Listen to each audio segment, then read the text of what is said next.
pessoal. Neste mês de outubro, a Igreja Católica celebra o mês missionário. O tema da missão, então, vai perpassar vários momentos na vida da igreja, encontros, lives, iniciativas, reuniões, círculos bíblicos. E esse tema da missão, então, fica muito presente. Eu queria conversar um pouquinho com vocês sobre esse tema da missão. Especificamente, eu queria trazer para vocês uma reflexão sobre o desafio dessa dimensão missionária hoje, diante de um contexto que estamos vivendo novo. Bom, o que eu quero dizer com isso? Vamos lá. Veja, o documento Ad Gentes, que é um documento do Vaticano II, um decreto do Concílio Vaticano II, que significa, né, as nações ou para as nações, é um documento que trata dessa dimensão missionária. Bom, o Vaticano II ele trouxe uma virada na vida da Igreja Católica no mundo, porque por meio dele a Igreja pôde abrir-se e dialogar de maneira mais livre, mais dinâmica com o mundo moderno. Ela então, fruto desse concílio, você vai ter vários documentos, entre eles você tem esse Ad Gentes, esse decreto, que trata dessa dimensão missionária.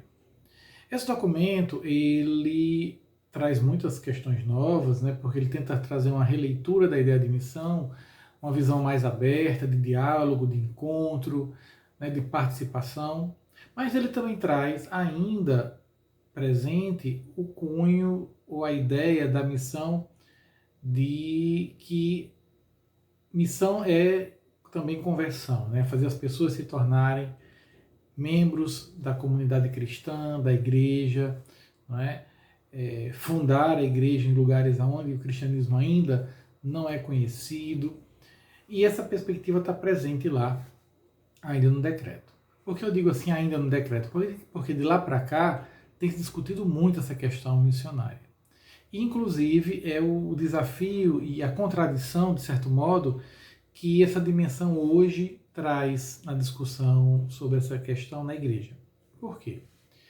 Porque vivemos num mundo hoje cada vez mais globalizado e, ao mesmo tempo, um mundo atomizado, ou seja, ele vai sendo comprimido, né, e as relações, os contatos são cada vez mais próximos devido à tecnologia, devido todo esse campo da internet e as redes sociais. Você tem notícias e comunicação no mundo inteiro muito rápido e você consegue informações muito rápido, não é? Então, as culturas, as religiões, as várias maneiras de pensar e de entender a vida hoje são muito mais acessíveis do que eram há 20, 30 anos atrás.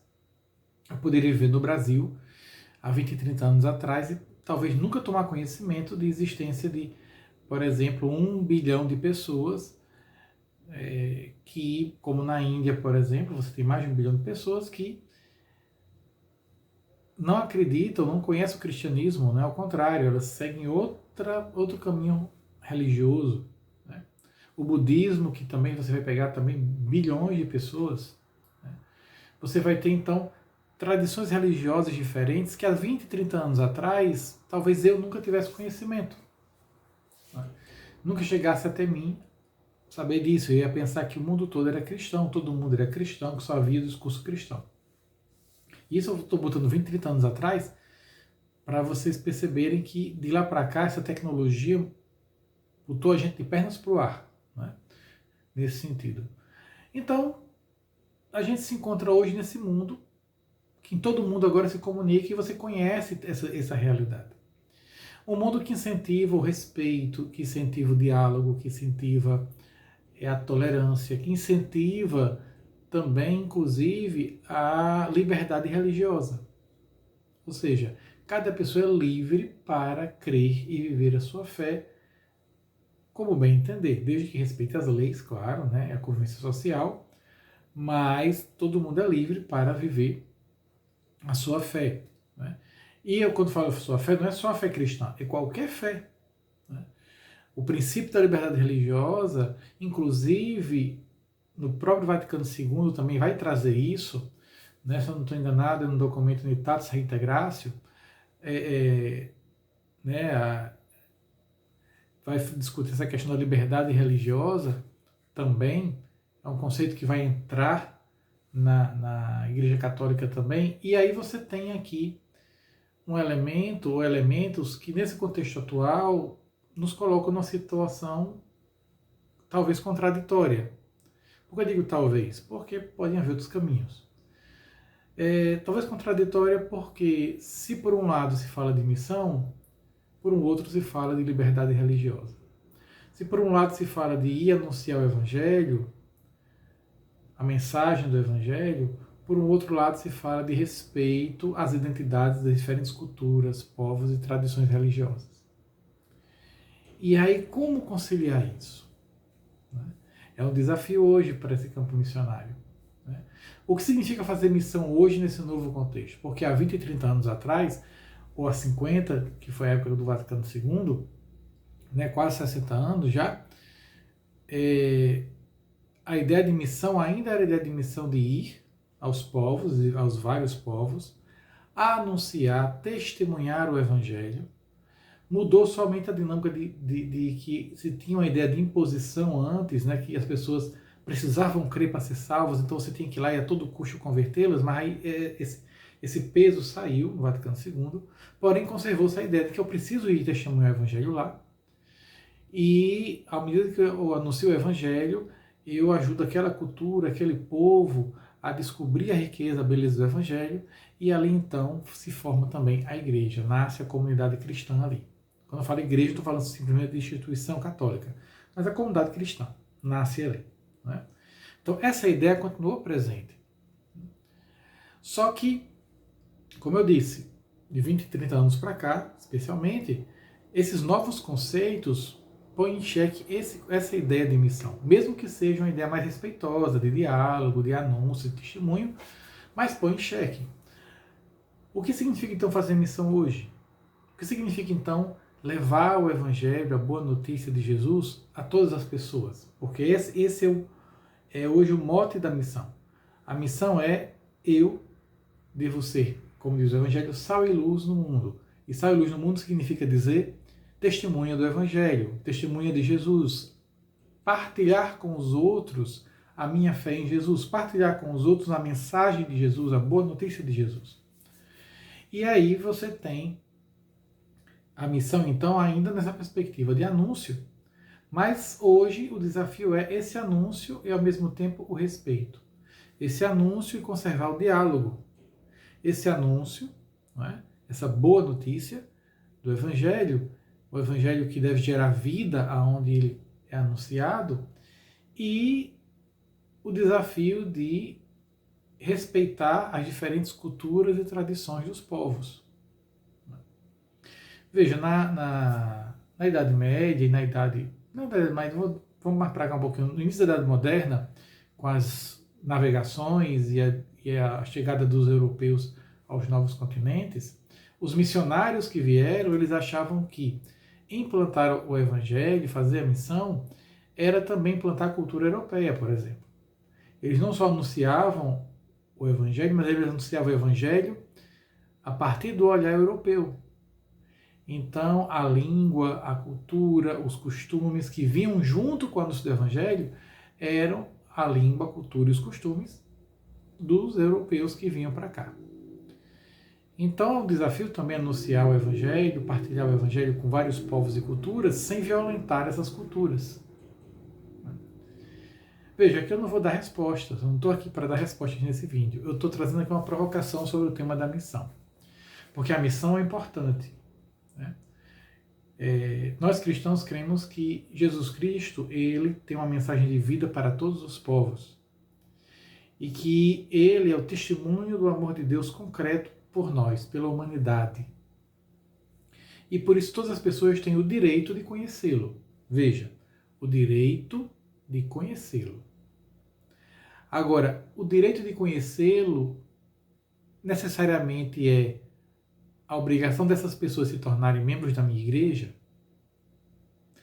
O direito dessas pessoas conhecer a pessoa de Jesus, a boa notícia de Jesus, se torna também a obrigação delas deixarem a sua história, a sua cultura e agora abraçarem uma nova história, uma nova cultura, necessariamente? Até que ponto essas questões estão relacionadas? Eu estou trazendo essas questões porque eu acho que falar de missão e não levar em conta essas problemáticas, a gente está talvez fugindo de um desafio pastoral muito grande. É preciso fazer missão, né? Ou seja, é preciso anunciar, testemunhar para as pessoas quem é Jesus. Agora, esse testemunho, esse anúncio, significa o que hoje? De que forma deve acontecer? Como, que efeito se espera desse testemunho, desse anúncio na vida das pessoas? E especialmente quando a gente vai aos povos e aos grupos e às pessoas que não abraçam a mesma fé cristã, que não são cristãos, que vivem uma outra experiência de fé, uma experiência de fé em outra tradição, às vezes, muitas vezes milenar, e a mais antiga que o cristianismo, né? Por exemplo. O que significa fazer missão junto a essas pessoas? É uma questão que a gente precisa pensar. Estou trazendo essa provocação não porque eu não acredite na questão missionária, ao contrário, eu acho que a missão é uma dimensão fundamental do cristão. O cristão, ele por natureza, é alguém que é chamado para a missão, ou seja, para com a sua vida testemunhar aos outros a boa notícia de Jesus. Mas as consequências desse processo, como esse processo se dá, é que é a questão. Antes você achava que fazer missão, fazer esse testemunho da boa notícia de Jesus, como eu disse ali no início das grandes navegações, na descoberta dos novos continentes, era levar junto com o Evangelho a cultura europeia e impor isso a todos os povos, aonde se chegasse. Aqui no Brasil não foi diferente. Agora, depois, esse conceito vai sendo revisto, especialmente depois de Vaticano II. E hoje temos essa contradição interna entre missão e respeito à liberdade religiosa, missão e diálogo, missão e conversão. Até que ponto essas questões estão dialogando? Aqui é que a gente enfrenta os desafios da missão hoje. Porque eu não sei até que ponto Jesus estava preocupado em converter pessoas no sentido de uma tradição religiosa.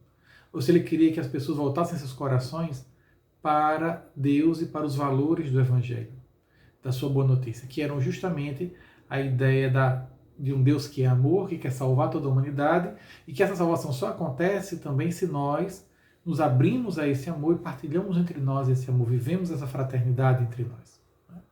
Até recentemente, agora o Papa Francisco lançou um documento, eu não li ainda, não vi ainda, mas o título é muito sugestivo, né? Fratelli Tutti, todos irmãos, né?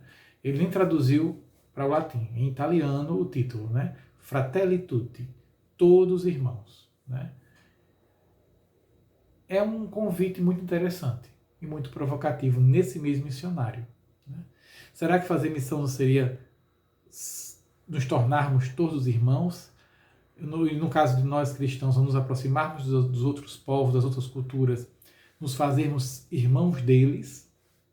Não seria isso, talvez hoje, um modelo de missão para essas novas realidades? Fica aqui o questionamento e a provocação, tá bom? Se você acompanha o nosso vídeo até aqui, dá uma curtidinha aí embaixo, tá bom?